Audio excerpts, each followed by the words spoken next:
கண்ணியத்திற்குரிய அல்லாஹுவின் நல்லடியார்களே, நோன்பாளிகளே, இன்றைய நாள் ரமலானுடைய முதலாவது நோன்பை நாங்கள் நோற்றவர்களாக அல்லாஹ்வுடைய மாளிகையில் அவனுடைய மார்க்கம் பற்றிய ஒரு தெளிவை, புரிதலை பெற்றுக்கொள்ள வேண்டும் என்ற நோக்கத்தில் நாம் சேர்ந்திருக்கின்றோம். இந்த ரமலானுடைய வருகையின் மூலம் அல்லாஹ்விடத்திலே உயர்ந்த சொர்க்கத்தை இந்த ரமலானை கொண்டு நாங்கள் பெற்றுக்கொள்வதற்கு முயற்சிக்க வேண்டும். இந்த ரமலான் எதிர்பார்க்கின்ற அனைத்து காரியங்களையும் செய்யக்கூடிய ஆற்றலையும் வலிமையையும் அல்லாஹ் இந்த ரமலானில் நம் எல்லோருக்கும் வழங்க வேண்டும் என்று ஆரம்பமாக பிரார்த்தனை செய்து கொண்டு, கண்ணியத்துக்குரிய நோன்பாளிகளே, அல்லாஹுவின் நல்லடியார்களே, ஒரு மனிதனுடைய வாழ்க்கையில் தன்னுடைய இறைவனோடு அவனுக்கு இருக்கின்ற நெருக்கத்தை உறுதிப்படுத்தி கொள்ளக்கூடிய வழிமுறைகளில் மனிதன் அதிகம் கவனம் செலுத்த வேண்டும். இன்றைய உலக நடைமுறையிலும் ஒருவரோடு நமக்கு ஒரு சிறந்த தொடர்பாடலும் நெருக்கமும் இருக்கின்ற நேரத்தில் அந்த உறவு ஒரு பலமான உறவாக கட்டியெழுப்பப்படுகிறது. அந்த நெருக்கத்திலே உள்ளவர்கள் எல்லா சந்தர்ப்பங்களிலும் நன்மைகளை பரிமாறிக்கொள்ளுகின்ற விடயங்களில் அதிகம் ஈடுபடுவார்கள். ஒரு தந்தை தன்னுடைய பிள்ளைகள் அவருக்கு கட்டுப்பட்டு வாழுகின்ற போது அந்த தந்தைக்கு அந்த பிள்ளையின் மீது அதிக பாசமும் அன்பும் பிணைப்பும் உருவாகிறது. அல்லாஹ்வுடைய விஷயத்திலும் அவனுடைய கடமைகள், அவனுடைய சட்டதிட்டங்கள், அவைகளை நாங்கள் மதித்து வாழுகின்ற நேரத்தில் இறைவனோடு உள்ள அந்த உறவு அங்கே உறுதிப்படுத்தப்படுகிறது. அவனுடைய நெருக்கம் நமக்கு கிடைக்கிறது. எனவே இஸ்லாம் சொல்லக்கூடிய வணக்க வழிபாடுகள் அனைத்துமே அல்லாஹ்வினுடைய நெருக்கத்தை எங்களுக்கு பெற்றுத்தரக்கூடிய அம்சங்களாகவே இருக்கின்றன. நபிகள் நாயகம் ஸல்லல்லாஹு அலைஹி வஸல்லம் அவர்கள் சொன்னார்கள், 3 விடயங்கள் இருக்கின்றன. அந்த 3 விடயங்களை யார் பெற்றுக்கொள்கிறாரோ அவர் ஈமானுடைய சுவையை அடைந்து விட்டார் என்று சொன்னார்கள். அதிலே முதலாவது, ஒரு மனிதனுடைய உள்ளத்திலே உலகத்தில் ஏனைய மக்கள் அனைவரை விடவும் அல்லாஹ்வையும் அல்லாஹ்வுடைய தூதரையும் முதல் இடத்தில் வைத்து அவர் நேசிக்க வேண்டும். இந்த நேசத்தின் பின்னணியில் நல்ல உறவு ஒன்று உருவாக்கப்படுகிறது அந்த அடியானுக்கு இறைவனுக்கும் இடையில். இதுபோல ஒருத்தரை நாம் நேசித்தால் அந்த நேசத்தினுடைய பின்னணி இறைவனுக்காகவே இருக்க வேண்டும். அல்லாஹ்வுக்காகவே நாம் ஒருவரை நேசிக்க வேண்டும். அந்த நேசத்தின் உலக விடயங்கள் கலந்துவிடக்கூடாது. உலக நோக்கங்களை அடைவதற்காக அந்த நேசம் அமைந்துவிடக்கூடாது. இறைவனுக்காகவே நாம் ஒருவர் நேசிக்கின்ற நேரத்தில் அவர் ஈமானுடைய சுவையை அடைந்தவராக கணிக்கப்படுகிறார். ஒரு நண்பன் நமக்கு நல்வழிகாட்டியாக இருக்க வேண்டும். நாம் யாரை நேசிக்கிறோமோ அந்த நண்பன் நமக்கு வழிகாட்டியாக இருக்க வேண்டும். எனவே அவன் ஒரு ஈமானோடு தொடர்பான மனிதனாகத்தான் இருக்க வேண்டும் என்பதை மார்க்கம் எதிர்பார்க்கிறது. அதே போன்று ஒரு மனிதன் இஸ்லாத்துக்கு வந்ததன் பின்னால் மீண்டும் குஃப்ரிலே அவன் சென்று விடுவதை, ஒருவர் நெருப்பிலே தூக்கி வீசப்படுவதை எப்படி வெறுப்பாரோ அதே போன்று இஸ்லாத்திலே வந்ததன் பின்னால் இஸ்லாத்தை விட்டு வெளியேறி செல்கிற விஷயத்தில் அவரிடத்திலே அந்த வெறுப்பு ஏற்பட வேண்டும் என்று ஸல்லல்லாஹு அலைஹி வஸல்லம் அவர்கள் ஈமானுடைய டேஸ்ட், சுவை இந்த 3 அடிப்படைகளிலும் கட்டியெழுப்பப்படுவதை குறிப்பிடுகிறார்கள். உண்மையில் இது ஏன் நாம் புரிந்து கொள்ள வேண்டும் என்றிருந்தால், கண்ணியத்துக்குரிய நோன்பாளிகளே, இஸ்லாமிய சகோதரர்களே, ஈமான் ஒரு மனிதனுடைய உள்ளத்திலே ஆழமான தாக்கத்தை செலுத்துமாக இருந்தால் அவருக்கும் இறைவனுக்கும் இடையிலே இருக்கின்ற அந்த மானசீகமான உறவு அது உச்சகட்ட நெருக்கத்தை அது உருவாக்கி கொடுக்கும். அதனால்தான் ஈமானை வலுப்படுத்துகின்ற காரியங்களில் நாம் அதிகம் ஈடுபட வேண்டும் என்று மார்க்கம் நமக்கு உணர்த்துகிறது. அதே போன்றுதான் எங்களுடைய இறைவனோடு நமக்கு இருக்கின்ற உறவை வலுப்படுத்திக் கொள்ளுகின்ற அம்சங்களில் மிக முக்கியமான ஒன்றுதான் அல்லாஹுவோடு நமக்கு இருக்கின்ற நினைவை நாம் எல்லா சந்தர்ப்பங்களிலும் அந்த நினைவோடு நமது வாழ்க்கை ஒவ்வொரு வினாடிகளும் நகர வேண்டும். ஸல்லல்லாஹு அலைஹி வஸல்லம் அவர்கள் சொல்லுகிறார்கள், நீங்கள் தங்கம் வெள்ளியை செலவு செய்வதை விட உங்களுடைய தரஜாக்களை உயர்த்தக்கூடிய, உங்களுடைய பாவங்களை மன்னித்து உங்களை பரிசுத்தப்படுத்துகின்ற ஒன்றை நான் சொல்லித் தரட்டுமா என்று கேட்டுவிட்டு, ஸிக்ருல்லாஹ், அல்லாஹுவை நீங்கள் நினைவுறுவது, அல்லாஹுவை நினைத்து அந்த திக்ரிலே நீங்கள் தொடர்ச்சியாக இருத்தல் என்பது அது மிகப்பெரிய பயன்களை மனிதனுக்கு வழங்கக்கூடிய ஒன்றாக இருக்கிறது.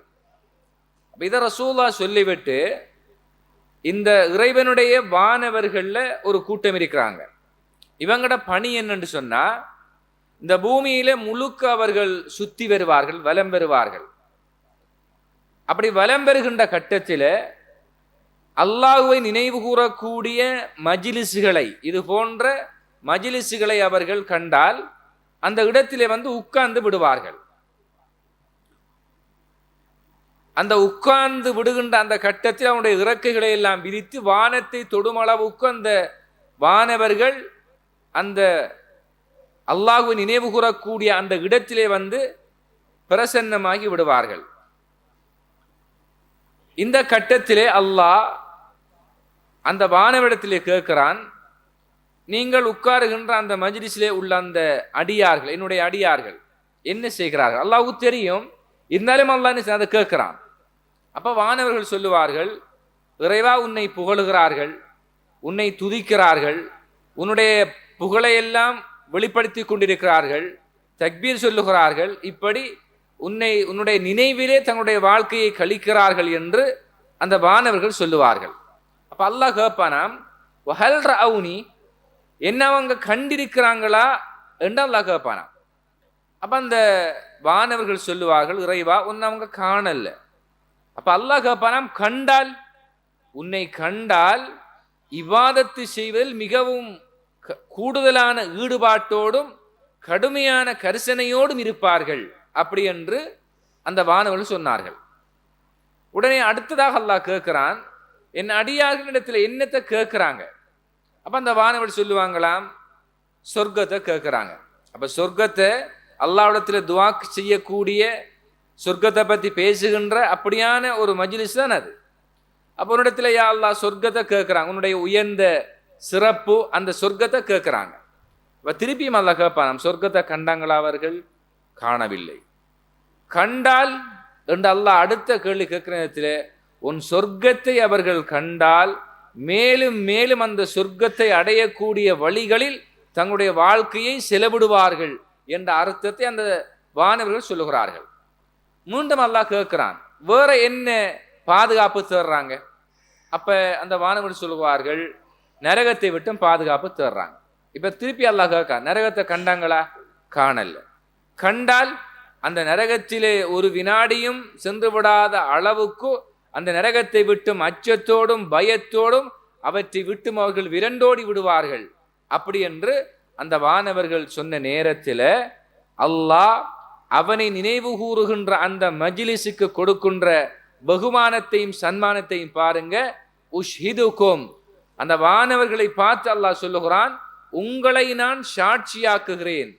அன்னி கது கஃபர்து லஹும், இவருடைய குற்றங்களை பாவங்களை நான் மன்னித்து விட்டேன் என்று இறைவனை நினைவு கூறக்கூடிய அந்த மக்களுக்கு இறைவனுடைய பாவ மன்னிப்பு கிடைப்பதை நபி அவர்கள் இந்த ஹதீஸின் மூலமாக உறுதிப்படுத்துகிறார்கள். இப்ப இறைவனை நினைவுபடுத்தக்கூடிய மக்கள் தான் எப்பொழுதும் இறை நெருக்கத்திலே தன்னுடைய வாழ்நாளை முழுவதுமாக செலவிடுவார்கள். இப்ப சமுதாயத்திலே ஒரு உயர்ந்த தரத்திலே உள்ளவரோடு நமக்கு இருக்கின்ற நெருக்கம், அது நமக்கு ஒரு பெருமை. ஒரு அரசியல்வாதியாக இருந்தாலும் சரிதான், அல்லது ஜனாதிபதியாக இருந்தாலும் சரிதான், அல்லது சமுதாயத்திலே உயர்ந்த தரத்திலும் அந்தஸ்திலும் அடையாளப்படுத்தப்பட்டவர்களாக இருந்தாலும் சரிதான், அவங்களுக்கு நமக்கும் இடையில உள்ள ஒரு நெருக்கமான உறவு இருந்தால் அது ஒரு சிறப்பான ஒரு அம்சமாக மனிதனிடத்திலே பார்க்கப்படுகிறது. ஆனால் இந்த அண்ட சராசரங்களின் அதிபதியோடு நமக்கு இருக்கின்ற உறவு என்பது, அந்த நெருக்கம் என்பது, அது உறுதிப்படுத்தப்படுமாக இருந்தால் அதைவிட ஒரு சிறந்த வாக்கியம் உலகத்தில் வேறு எதுவாகவும் இருக்க முடியாது. அந்த அடிப்படையில் மனிதன் தன்னுடைய வாழ்க்கையில் அவன் அதிகம் கவனம் செலுத்தி தன்னை இறைவனோடு நெருக்கிக் கொள்ளுகின்ற பணிகளில் அதிகம் ஈடுபட்டு கொள்ள வேண்டும். அல்லாஹ் குர்ஆனிலே அலா பிதிக்ரில்லா தத்மஇன்னுல் குலூப், அல்லாஹ்வை நினைவு கூறுதல் என்பது அதொரு மைண்ட் ரிலாக்ஸேஷன், ஒரு மன அமைதிக்கான இடம் என்பதை அல்லாஹ் சொல்லுகிறான். இன்னைக்கு சில உளவியலாளர்கள் வெளிநாடுகள்ல ஒரு மனிதன் ஸ்ட்ரெஸ்ஸோட அல்லது ஒரு மிகப்பெரிய மன வேதனையோடும் மன கிளேசத்தோடும் வருகின்ற கட்டத்தில் அவர்கள் ஆன்மீக ரீதியாக கடவுளை நினைப்பது, அவனிடத்திலே முறைப்பாடு செய்வது, அது ஒரு சிறந்த ஒரு ட்ரீட்மெண்டாக, ஒரு நல்ல சிகிச்சை முறையாக அவற்றை அடையாளப்படுத்தி இருக்கிறார்கள். எனவே குர்ஆன் ஏற்கனவே அந்த செய்தி நமக்கு உறுதிப்படுத்தி விட்டது. அலா பிதிக்ரில்லா, அல்லாஹுவை நீங்கள் நினைவு கூறுவது அது உள்ளத்துக்கு அமைதியை கொண்டு வரும் என்று குர்ஆன் சொல்லுகிறது. குர்ஆனுடைய கருத்துரை எந்த காலத்திலும் பிழையாக மாட்டார். எனவேதான் மன அமைதியை பெற்றுத்தருகின்ற ஒரு அம்சமாக இந்த திக்ர் இருக்கிறது. எனவே இந்த திக்ரோடு உள்ளவர்கள் எப்பொழுதும் தன் மனதை இறைவனோடே அதிகம் தொடர்படுத்திக் கொள்ளக்கூடியவர்களாக இருப்பார்கள் என்பது வெளிப்படையான உண்மை என்பதை நாங்கள் புரிந்து கொள்ள வேண்டும். இதே போன்றுதான் அல்லாஹ்வுடைய நெருக்கத்தை பெறுகின்ற மக்களுடைய இன்னும் ஒரு அடையாளம் மஹப்பத்துல்லாஹ் வ மஹப்பத்துன் நாஸ். அல்லாஹ்வுடைய நேசமும் அந்த மக்களுக்கு கிடைக்கும், மனிதனுடைய நேசமும் கிடைக்கும். இப்ப நமக்கு எல்லாருக்கும் ஒரு பரிச்சயமான ஒரு ஹதீஸ், அல்லாஹ் இந்த பூமியிலே வாழுகின்ற ஒரு மனிதனை நேசித்து விட்டால், அல்லாஹ் அவன் மீது அன்பு செலுத்த ஆரம்பித்து விட்டால், ஜிப்ரைல் அலைஹிஸ்ஸலாம் அவங்களை அல்லாஹ் கூப்பிடுவானாம். கூப்பிட்டு சொல்லுவானாம், அந்த உரிய நபருடைய நாமத்தை பேரை சொல்லி, உலகத்தில் இந்த அடியானை நான் நேசிக்கிறேன், நீங்களும் அவரை நேசியுங்கள் அப்படி என்று அல்லாஹ் அவரிடத்தில் சொல்லுவாராம்.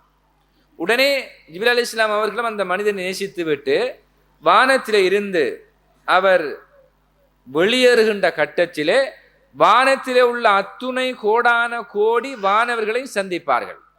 சந்திச்சு இந்த மெசேஜை சொல்லுவார்களாம், அல்லாஹ் உலகத்தில் வாழுகின்ற இந்த அடியானை அல்லது இந்த அடியாளை நேசித்திருக்கிறான், என்னையும் நேசிக்கும்படி சொன்னால் நான் நேசித்து விட்டேன், நீங்களும் அவரை நேசித்து விடுங்கள் என்று அந்த கோடான கோடி வானவிடத்தில் இந்த மெசேஜை கொடுப்பாராம். அங்கே உள்ள எல்லாரும் அவர்களை நேசித்து விடுவார்கள்.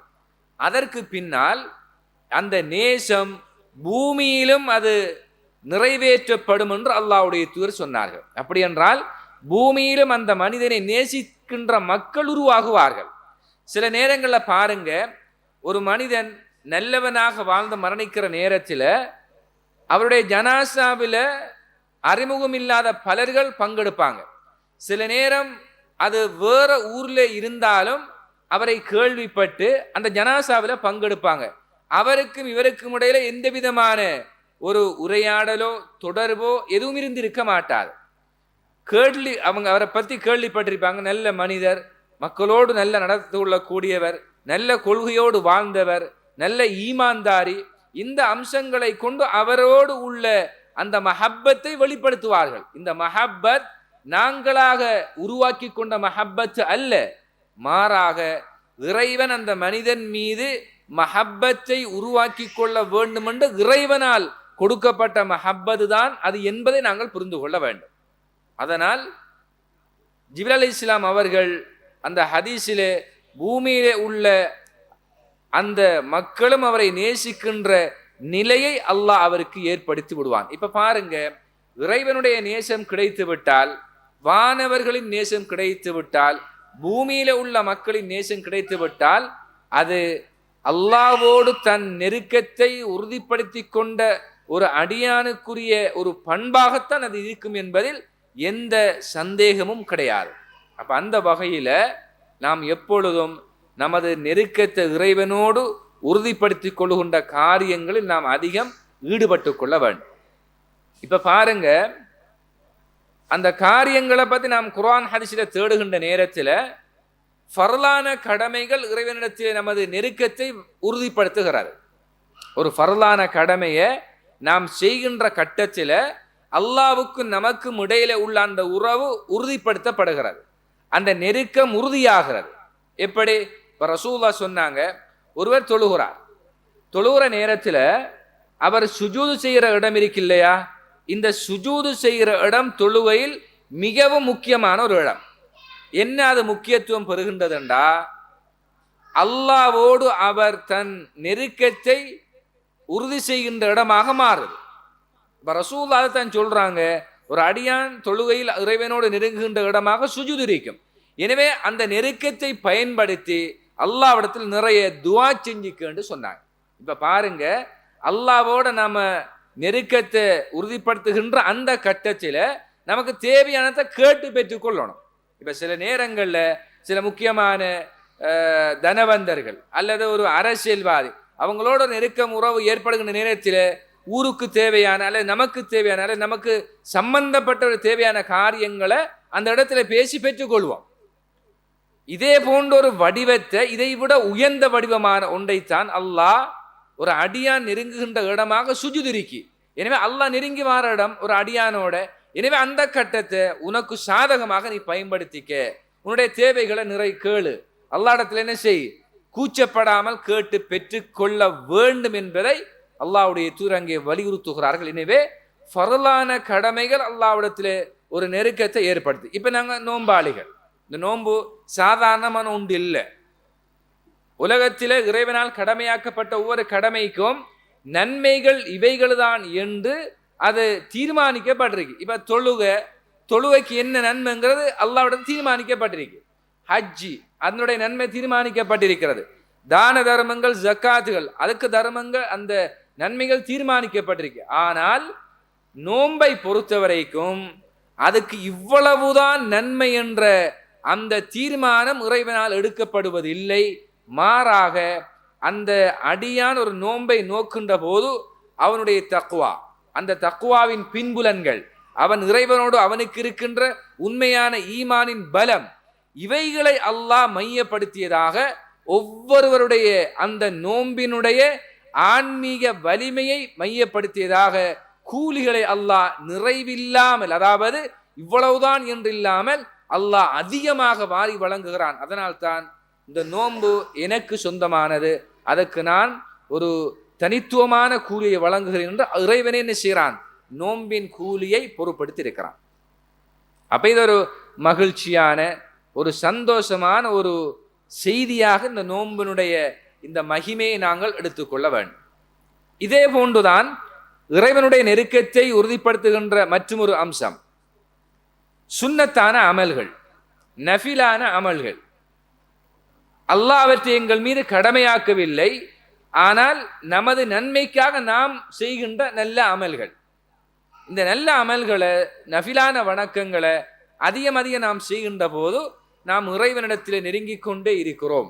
ரசூலுல்லாஹ் அவற்றை அல்லாஹ் சொன்னதாக ஒரு ஹதீஸிலே, அல் ஹதீஸுல் குதுஸி என்று சொல்லுவார்கள். அந்த ஹதீஸில் அல்லாஹ் சொன்ன ஒரு செய்தியை சொல்றாங்க, வமா தகர்ரப அப்தி பிஷையின், ஒரு அடியான் அவன் மீது நான் நஃபிலான கடமைகளை ஆக்கியிருக்கிறேன், அந்த நஃபிலான கடமைகளை கொண்டு அவன் என்னை நெருங்கிக் கொண்டிருக்கிறான். அந்த நெருக்கத்தினுடைய பின்புலன் என்ன தெரியுமா?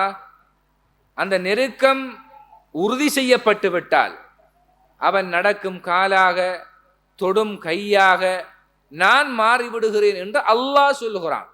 அவன் என்னத்தை கேட்டாலும் இறைவன் கொடுப்பதற்கு என்ன தயாராகி விடுகிறான். அப்ப அதனால நஃபிலான வணக்கங்கள் என்பது இறைவனுக்கும் நமக்கும் இருக்கின்ற அந்த உறவை நெருக்கி வைக்கக்கூடிய ஒரு அம்சம் என்பதையும் நாங்கள் தெளிவாக புரிந்து கொள்ள வேண்டும்.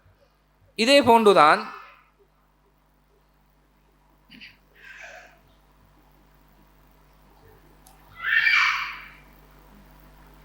இறைவனோடு நெருக்கமாக வாழக்கூடிய மக்களுடைய கண்ணியத்தை அல்லாஹ் எப்படி உறுதிப்படுத்துகிறான் என்றால், ஜாபிர் ரலியல்லாஹு அன்ஹு அவர்கள் சஹாபாக்கள் மிக முக்கியமான ஒரு சஹாபி. இவர்களோட தடவை தன்னுடைய தந்தை அவரோடு பேசுகிறார். உஹது யுத்தம் நடைபெறுவதற்கு நாள் குறிக்கப்பட்ட அந்த இரவில் தண்ட பிள்ளையை கூப்பிட்டு மகனை கூப்பிட்டு சொல்றாரு, மகன், நாளை நடக்கின்ற போராட்டத்தில் நான் பங்கெடுக்க போகிறேன். நான் நினைக்கிறேன் நாளை இறைவனுக்காக மரணிக்கின்ற மக்களில் நான் முதன்மையாளனாக இருப்பேன் என்று நான் நினைக்கிறேன். அதனால உன்னுடைய சகோதரிமார் தங்கச்சிமார் இருக்காங்க, அவருக்கு 9 நினைக்கிறேன், 9 தங்கச்சிமார், அவங்கள சரியாக முறையாக என்ன செஞ்சீங்க பார்த்துக்கொள்ளு. என்னை கொஞ்சம் கடன் இருக்கு, அந்த கடனை நீ தான் என்ன செய்யணும், நிறைவேற்ற வேண்டும் என்று தண்ட பிள்ளைகிட்ட சொல்றாரு. ரசூலுல்லாஹ்வுக்கு பின்னால இந்த உலகத்தில் நான் நேசிக்கின்ற ஒரு மனிதனாக இந்த உள்ளத்திலே முதலிடம் மகனே உனக்குத்தான், அல்லாஹ்வுடைய தூதருக்கு அடுத்ததாக. நான் நாளை நடக்கின்ற அந்த நிகழ்வில் நான் மரணிப்பேன் என்பதை நான் உறுதி செய்து கொள்கிறேன். அதனால் நான் மௌத்தானா என்ற கடனை நீ நிறைவேற்றி விட வேண்டும். உன்னுடைய சகோதரிமாரோட நீ நல்ல முறையில் நடந்து கொள்ள வேண்டும். சின்ன சின்ன பொம்பளை பிள்ளைகள் 9 பேர். உண்மையில் அன்றைய காலையில் அவர் அந்த நிகழ்விலே பங்கெடுக்கிறார். அவர் எதை நினைத்தாரோ அந்த ஷஹாதத்தை அல்லாஹ் அவருக்கு கொடுக்கிறான். இறைவனோடு தன் நெருக்கத்தை உறுதிப்படுத்திக் கொண்ட மக்களுக்கு அல்லாஹ் கொடுக்கின்ற சன்மானம், வெகுமானம் இதுதான். நான் நாளை மறுமையில் நாளை காலையில் அந்த போராட்டத்திலே பங்கெடுத்து நான் மௌத்தாகி சொர்க்கத்துக்கு போவேன். அதான் அவருடைய முடிவு. அல்லாஹ் அந்த அவரை மனசில் நினைத்த அந்த எண்ணத்தை அல்லாஹ் அன்றைய அந்த நிகழ்விலே அல்லாஹ் அவருக்கு கொடுக்கிறான். ஜாபிர் அலைஹிஸ்ஸலாம் அவர்கள் தன்னுடைய தந்தையினுடைய மரணம் குறித்து கடுமையாக கவலைப்பட்டார்கள். அவருடைய ஜனாசா அடையாளப்படுத்தப்பட்டது. அந்த ஜனாசாவை பார்க்க முடியாத அளவுக்கு முகம் கடுமையாக சிதைக்கப்பட்டிருந்தது. அதை பார்க்க இயலாது. அப்ப உடனே ஜாபிர் ரலி அவர்கள் தன் வாப்பட முகத்தை பார்ப்பதற்காக முனைகின்ற கட்டத்திலே சஹாபாக்கள் எல்லாம் அவரை பார்க்க விடாமல் தடுத்தாங்க. ரசூலை தடுக்கல, ஆனா சஹாபாக்கள் எல்லாம் தடுத்தாங்க. ரெண்டாவது பார்த்தா அவர் நிம்மதி அடைய மாட்டார். அந்த அந்த தோற்றம், அந்த அமைப்பு அவருடைய உள்ளத்தில் நீண்ட நாட்கள் மிக பெரும் வடுவாக அமைந்து விடலாம். அது பார்க்க முடியாத அளவுக்கு அந்த ஜனாசாவின் கோலம் அமைந்திருந்தது. அதனால் சஹாபாக்கள் விடாமல் தடுத்தார்கள். ஆனால் ரசூலுல்லாஹ் தடுக்கல. தன்னுடைய தந்தை என்ன செய்தார் பார்க்கிறார். இதற்கு பின்னால் நபி அவர்கள் அந்த உஹது யுத்தத்திலே மரணிச்ச அந்த மக்களை ஒவ்வொருவரை 2 பேரா சேர்த்து, கஃன் போட எல்லாம் இல்லை, ஒரு ஆளுக்கு கஃன் போட இருந்தா அதை 2 பேருக்கு பயன்படுத்தி 2 பேரை ஒரு குழியில என்ன செய்தார்கள், ஜனாசாவை அடக்கம் செய்யறாங்க. சில 3 சஹாபாக்கள் ஒரு குழியில என்ன செய்யறாங்க, அடக்கம் செய்ய. ஜனாசா தொழுகை நடத்தவும் இல்லை. அந்த அந்த சூழ்நிலை அப்படித்தான் இருந்தது. பிற ரசூலுல்லாஹ் நான் நினைக்கிறேன் ஒரு 7-8 வருடங்களுக்கு பின்னால் தான் ரசூலுல்லாஹ் மௌத்தானத்துக்கு பிறகு, மௌத்தாகிறதுக்கு முன்னால அந்த உஹது சஹாபாக்கள் மரணிச்சவங்களுக்காக ஜனாசா தொழுகை நடத்தினார்கள். இப்ப இந்த ஜனாசா இவங்க எல்லாரையும் அந்த அடக்கம் செய்யப்பட்டு விட்டது. இந்த அடக்கம் செய்வதற்கு முன்னால இப்ப நான் சொன்னேன் தானே, அவர் கடுமையாக தன்னுடைய தந்தையினுடைய நிலை குறித்து கடும் கவலையோடு அழுது கொண்டிருக்கிறார். அப்ப ரசூலுல்லாஹ் சொன்னாங்க, இப்போது இந்த அப்துல்லா என்ற ஜாபிர் அலியினுடைய தந்தை, அவருக்கு வானவர்கள் சிலர்கள் வந்து அவருடைய உடம்புக்கு அவர்கள் தங்களுடைய இறக்கைகளை விரித்து நிழல் கொடுத்து கொண்டிருக்கிறார்கள். அது வெயிலான காலம், அதனால் அவருடைய உடம்பிலே அந்த சூரியன் படாமல் நிழல் கொடுத்து கொண்டிருக்கிறார்கள் அப்படின்னு நபி அவர்கள் சொன்னார்கள். அல்லாஹ்வுடைய நெருக்கத்தை பெற்ற மக்களுக்கு அல்லாஹ் கொடுக்கின்ற ஒரு பெரிய உத்தரவாதமும் மிகப்பெரிய கண்ணியம் இவைகள் தான். இவ்வாறு இதற்கு பின்னால் அவர்கள் அடக்கம் செய்யப்பட்டு 6 மாதங்கள் கழிந்து விட்டன. ஜாபிர்களுடைய உள்ளத்திலே மனசில ஒரு பெரிய ஒரு கவலை என்னண்டா, தன்னுடைய தந்தை 2 பேர்கள் அந்த சஹாபாக்கள் ஒரே குழியில் அடக்கம் செய்யப்பட்டிருக்கிறாங்க.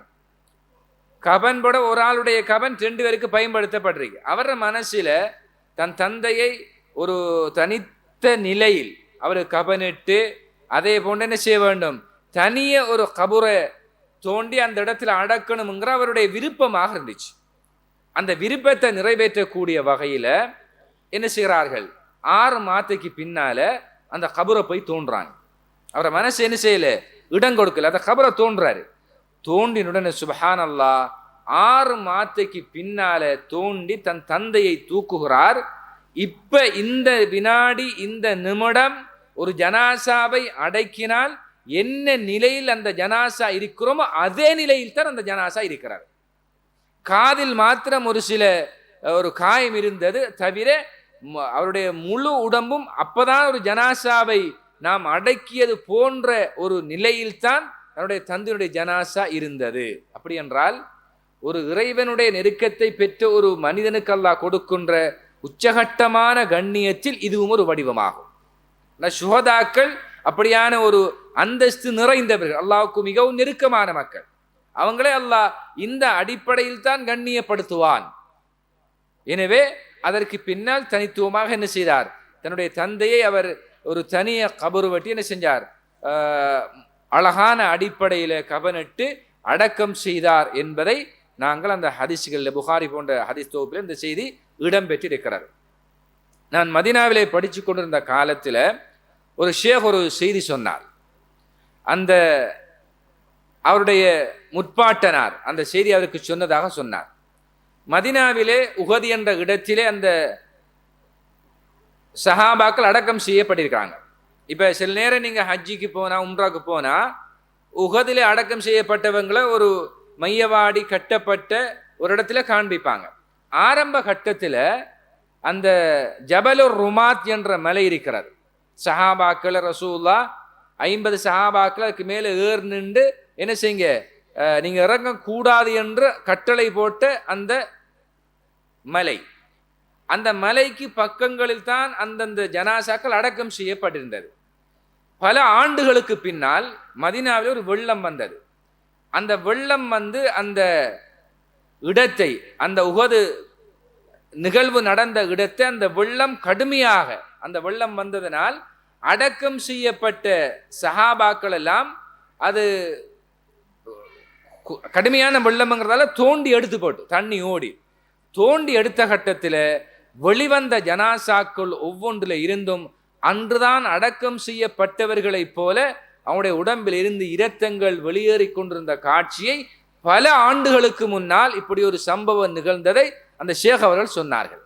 ஏனென்றால் அது குர்ஆனுடைய கருத்துக்கு அது மிகவும் 100% உடன்படுகிறது. குர்ஆனிலே அல்லாஹ் சொல்லுகிறான், இறைபாதையில் கொல்லப்பட்டவர்களை நீங்கள் மௌத்தானவர்கள் என்று சொல்ல வேண்டாம், அவர்கள் உயிரோடு தான் இருக்கிறார்கள் என்று சொல்லுங்கள். சொர்க்கத்திலே என்ன செய்கிறார்கள், அவர்கள் பட்சியாக பறந்து திரிந்து கொண்டிருக்கிறார்கள் என்பது நிறைய ஹதீஸ்களின் மூலமாக நாங்கள் பார்க்கின்ற உண்மையாகும். அப்ப அந்த அடிப்படையில் இறைவனோடு தன் நெருக்கத்தை உறுதிப்படுத்தி கொண்ட மக்களுக்கு அல்லாஹ் இது போன்ற உயர்ந்த தரங்களை வழங்குகிறான் என்பதை இந்த வரலாற்று பின்னணியில் நாங்கள் புரிந்து கொள்ளலாம். எனவேதான் கண்ணியத்துக்குரிய சகோதரர்களே, இந்த ரமலான் எங்களை இறைவனோடு நெருக்கி வைக்கின்ற ஒரு உறவு பாலமாக இந்த ரமலானை நாங்கள் வடிவமைத்துக் கொள்ள வேண்டும். நான் ஒரு சில செய்திகளை சொல்லுகிறேன் சுருக்கமாக. இவற்றை நாம் வாழ்க்கையிலே நடைமுறைப்படுத்தினால் இறைவனுக்கு நமக்கும் இருக்கின்ற அந்த உண்மையான உறவு உறுதியாகி இறைவனோடு நமக்கு நிறைய நெருக்கம் என்ன செய்யப்படும், உறுதிப்படுத்தப்படும். அதிலே முதலாவது, இறைவனுடைய கட்டளைகளுக்கு உடனடியாக அடிபணிந்து வாழுகின்ற மனோநிலையை நாங்கள் வளர்த்துக் கொள்ள வேண்டும். அல்லாஹ் ஒரு விஷயத்தை செய்ய வேண்டும் என்று சொல்லி இருக்கிறானா, நாம் செய்வதற்கான தகமை கொண்டவர்களாக தான் அந்த விஷயத்தை செஞ்சிடணும். அல்லாஹ் ஒரு விஷயத்தை தடுத்திருக்கிறானா உடனடியாக அவற்றை தவிந்து வாழ வேண்டும். இரண்டாவது அல் இஹ்லாஸு தாம், நாம் செய்கின்ற ஒவ்வொரு வணக்க வழிபாடுகளிலும் முழுமையான இஹ்லாஸ் என்ற கலப்படமற்ற மன தூய்மை அந்த அமல்களிலே இரண்டர கலந்திருக்க வேண்டும். யாருக்கும் புகழுக்கும் எந்த பேச்சுக்காக வேண்டி நமது அமல்களை நாங்கள் செய்து அவற்றை இல்லாமலாக்கி விடாமல் அல்லாஹ்வுடைய திருப்திக்காக மாத்திரமே அந்த அமலை செய்கிறேன் என்ற அந்த பலமான நம்பிக்கையோடும் மன உறுதியோடும் அந்த அமலை செய்து கொள்ள வேண்டும். மூன்றாவதாக அதிகமாக இறைவனோடு திக்ரை, நினைவுகளை அதிகமாக திக்ரு செய்து கொள்ள வேண்டும். குறிப்பாக அல்லாஹு அக்பர், சுபஹான் அல்லாஹ், அல்ஹம்துலில்லாஹ், லா இலாஹ இல்லல்லாஹ், லா ஹவுல வலா குவத இல்லா பில்லாஹ், இது போன்ற திக்ருகளை அடிக்கடி நமது நாவுகள் சொல்லி சொல்லி அந்த நாவுகள் அந்த திக்ருக்கு பழக்கப்பட்டவையாக மாறிவிட வேண்டும். அப்படி இருக்கின்ற கட்டத்தில், மரணிக்கின்ற கட்டத்தில் நமது நினைவுகள் நம்மிடத்திலே முறையாக செயற்படாவிட்டாலும் நமது நாவுகள் ஒரு விஷயத்தை சொல்லி சொல்லி பழக்கப்பட்டால் மரணிக்கின்ற கட்டத்திலும் இது போன்ற திக்ரோடு மரணிக்கின்ற ஒரு மிக பெரும் பாக்கியத்தை அல்லாஹ் நமக்கு ஏற்படுத்துவான் என்பது நிதர்சன உண்மை என்பதை நாங்கள் புரிந்து கொள்ள வேண்டும். நாலாவதாக அல்லாஹ்வின் மீது மஹப்பத், அன்பு வைத்தும் அல்லாஹ்வுடைய தண்டனையை பயந்தும் பாவங்களை முற்றுமுழுதாக நாங்கள் விட்டுவிட வேண்டும். நமது வாழ்க்கையிலே பாவத்துக்கு இடமே இல்லை என்ற ஒரு முடிவோடு வாழுகின்ற சூழலை நமக்குள் நாங்கள் உருவாக்கி கொள்ள வேண்டும். ஐந்தாவதாக எப்பொழுதும் இறைவனை பயந்து தக்குவாவோடும் உள்ளச்சத்தோடும் வாழுகின்ற நிலைகளை நாம் உருவாக்கி கொள்ள வேண்டும். இறை நெருக்க உள்ள மக்களுடைய அணிகலன்களாக இந்த 5 அம்சங்களும் தான் இருக்கின்றது என்பதை நாங்கள் புரிந்து கொள்ள வேண்டும். அதே போன்று ஒரு மனிதன் இறைவனோடு தன் நெருக்கத்தை எப்படி உறுதிப்படுத்தி கொள்ள வேண்டும் என்பதை நாம் ஹதீஸ்களில் பார்க்கின்ற போது அதுக்கு சில விஷயங்களை மார்க்க நமக்கு சொல்லுகிறார். அதிலே முதலாவதாக அல் முஹாஃபலத்து அலல் ஃபராயில், ஃபரலான கடமைகளில் மிக தூய்மையாக பேணுதலாக விட்டுவிடாமல் அந்த ஃபரலான கடமைகளை நாங்கள் முறையாக நிறைவேற்ற வேண்டும். இரண்டாவது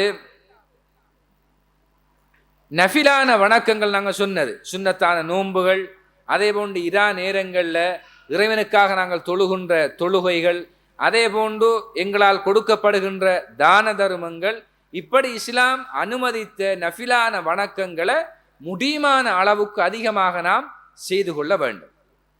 மூன்றாவதாக நான் ஆரம்பத்தில் சொன்னேன், அல்லாஹ்வோடு நாம் எப்பொழுதும் அவனை நினைவுபடுத்தி கொண்டிருக்க வேண்டும்.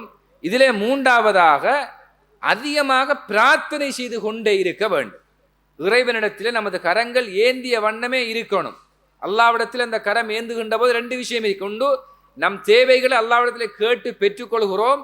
இந்த கரம் ஏந்துதல் என்கிற விஷயம் நாம் இறைவனுடைய அடிமை என்பதை உறுதிப்படுத்துகின்ற அம்சங்களாகும். எனவே இது போன்ற கட்டங்களில் ஒரு அடியான் தன் அடிமைத்துவத்தை சரியாக வெளிப்படுத்தக்கூடிய வகையில் பணிவோடும் இறைவனுடைய நன்மையை எதிர்பார்த்த நிலையிலும் அல்லாஹ்வுடைய கரங்களை ஏந்தி தன்னுடைய தேவைகளை கேட்பானேயானால் அந்த தேவைகளை அல்லாஹ் என்ன செய்கிறான், வழங்குகிறான். எனவே தொடர்ச்சியான பிரார்த்தனைகளோடு நாம் என்ன செய்ய வேண்டும், இருக்க வேண்டும்.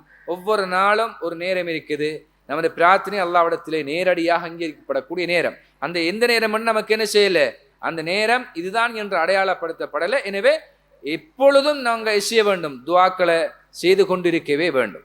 அதே போன்றுதான் 4வது அம்சமாக மற்ற மனிதர்களுக்கு ஏதோ ஒரு வகையில் எங்களுடைய நன்மைகளை நாங்கள் செய்து கொள்ள வேண்டும். மற்றவங்களுக்கு ஏதாவது எங்களால் முடியுமான உதவிகளை நன்மைகளையும், அது ஒரு சரீர நன்மைகளாக இருந்தாலும் சரிதான், அல்லது ஒரு பணரீதியான நன்மையாக இருந்தாலும் சரிதான், அல்லது நமது நாவுகளினால் அந்த மக்களுக்கு சொல்லுகின்ற நல்ல உபன்யாசங்கள் நல்ல வார்த்தைகளாக இருந்தாலும் சரிதான், அந்த மற்ற மக்களோடு நாம் நடந்து கொள்கின்ற விதத்தை வைத்து அல்லாஹ் அதற்குரிய நன்மைகளை நமக்கு எழுதுகிறான்.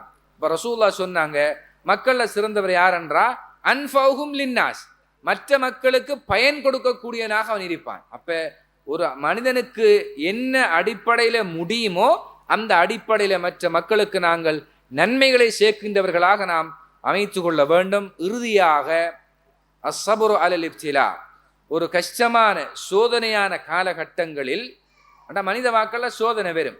அப்படியான நிலையில நாம் பொறுமையை கடைபிடிக்க வேண்டும். இந்த பொறுமை அல்லாஹ்வோடு நமக்குரிய உறவையும் நெருக்கத்தையும் உறுதிப்படுத்தும் என்பதை நாங்கள் புரிந்து கொள்ள வேண்டும். எனவே இந்த 5 அம்சங்களும் ஒரு அடியான் தன்னுடைய இறைவனோடு அவனுக்கு இருக்கின்ற நெருக்கத்தை உறுதி செய்கின்ற அம்சங்களாக அமையும். எனவே இந்த ரமலானை அதற்கு ஒரு சாதகமான ஒரு களமாக நாம் பயன்படுத்தி கொள்ள வேண்டும். ஏனைய காலங்கள் போல் இந்த ரமலானை விடிலும் விளையாட்டில் நாங்கள் பயன்படுத்தி விடாமல் முழுக்க அல்லாஹ்வுக்கு இபாதத் செய்தல் என்ற அந்த பகுதியில் மாத்திரம் இந்த ரமலானை பயன்படுத்தி கொள்வோம். எல்லாம் வல்ல அல்லாஹ் அதற்குரிய ஆளுமையையும் வலிமையும் உள்ளத்திலும் நமது உடலிலும் அல்லாஹ் தந்து அல்லாஹ்வால் ஆசீர்வதிக்கப்பட்ட நல்ல அடியார்களாக எங்கள் எல்லோரையும் அல்லாஹ் கபூல் செய்து நாளை மறுமையில் நாங்கள் செய்த நன்மைகளின் ஊடாக சுவனம் செல்கின்ற பாக்கியத்தை நம் எல்லோருக்கும் அல்லாஹ் நசீபாக்குவானாக. வஆகிரு தஅவானா அனில் ஹம்துலில்லாஹி ரப்பில் ஆலமீன்.